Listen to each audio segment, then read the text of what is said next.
So hey guys, we are back with another video, and in this particular video we are going to talk about AI agents. What are exactly AI agents, and should you learn AI agents in 2025, right?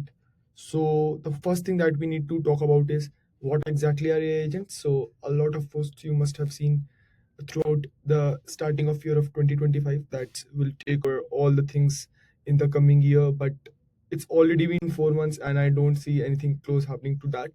So let's see. So this is one of the blog that I'm going to show you guys that I wrote on my website. So if you guys are interested also in reading my blogs, I write a lot of things on my website, not only about tech but about general life, how things go and stuff. So if you guys want, I'll pin down the blog and my website in the description as usual. You guys can go and read from there.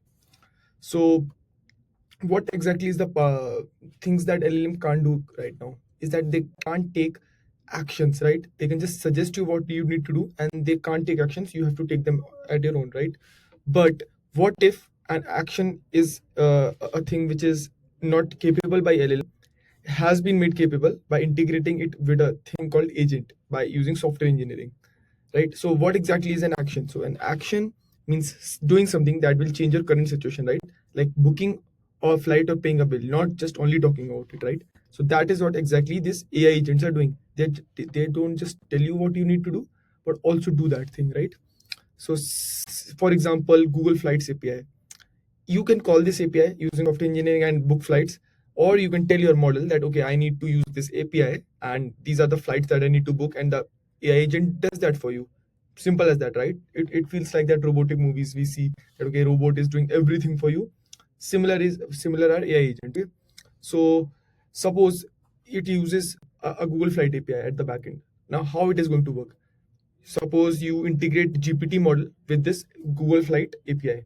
It will use this Google Flight API to find all flight prices for your dates, and it is going to pick the cheapest option for both legs of the trip, right?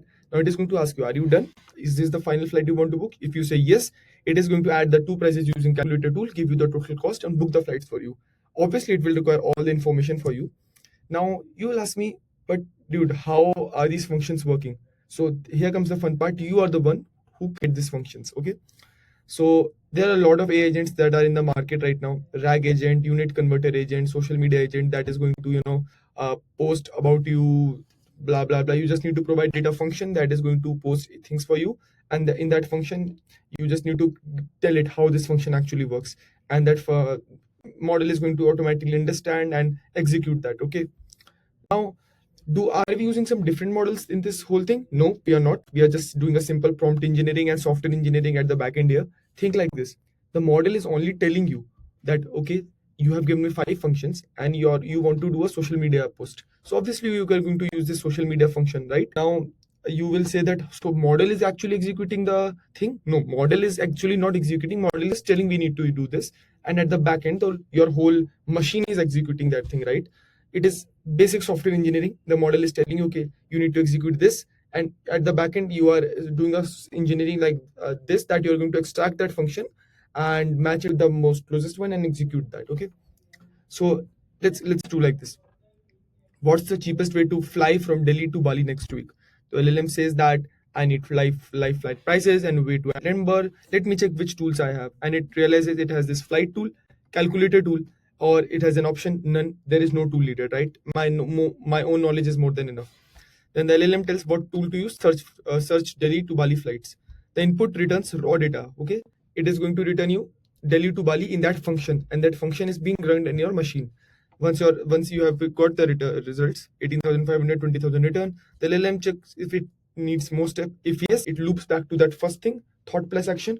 If everything is done, it is going to give you a final answer that okay, this is the total cost of the flight, and here are the flight details. Okay. So exactly what is happening, model is just telling you what you need to do, and at the back end you are doing software engineering in such a way that okay, we know that model is saying this function needs to be executed, now that function is going to be run on your machine. So I've already answered this question. Does the LLM actually call the tool itself? Not directly, but indirectly. Okay. Now, will LLM always choose the right tool? It's subjective, right? How complex you are making the task. I think GPT-o1 is very good in making tool calls. There's this whole Gorilla benchmark, right? Which is regarding how good are these tools, tool calling functionality of LLM. A lot of real world agent frameworks, you can see Langflow, LangGraph, PyData, Crew AI, Microsoft AutoGen. So yeah, that was it for an overview of how these AI agents work. Now coming to, do you exactly need to learn AI agents as of now if you are a student or you are just entering the field of AI? I would recommend no. If you're learning, if you want to become an AI engineer, you don't need to exactly learn AI agents. AI agents is built on top of the core LM part, right? Core AI thing. So this is one of a post by Rakesh Gohil, right? It's a wonderful post. He is telling us like the complex infrastructure of these AI agents. So if you see these things, right, Bolt, Glean, these all top AI agents, right, at the back end they are just software engineering plus AI, right? You are just making things so smooth and in such an engineered way that it feels like okay, everything is done by AI, but it is just an automated process that AI is going to tell you what you need to do, and that thing you are doing at the back end by your own. Okay, that is how software engineering plus AI is giving birth to these AI agents. Okay, so I would recommend you guys, AI agents is just an application of AI, so you don't need to exactly learn anything especially for AI agents. You can start with what generally we start in AIML. You can start with RNN, CNN, and LSTM. Then you can move to transformers, the new things that are happening, embeddings, and everything. And then at the very end, when you're going to the application part, you can think that okay, I need to build an application using AI agents, and then you can simply use these tools called LangChain, LangGraph, right? Llama Index. They have a lot of tools available for AI agents. You just need to provide them the model and everything. They are going to do that at your own. And at the back end, they are doing just typical software engineering. So yeah, that was it for this video. I hope you guys learned something new. And we are close to 1K subscribers. So if you have not hit the subscribe button, right, it motivates me a lot to upload new videos every day. So yeah, thank you for watching the video, guys. Thank you and have a nice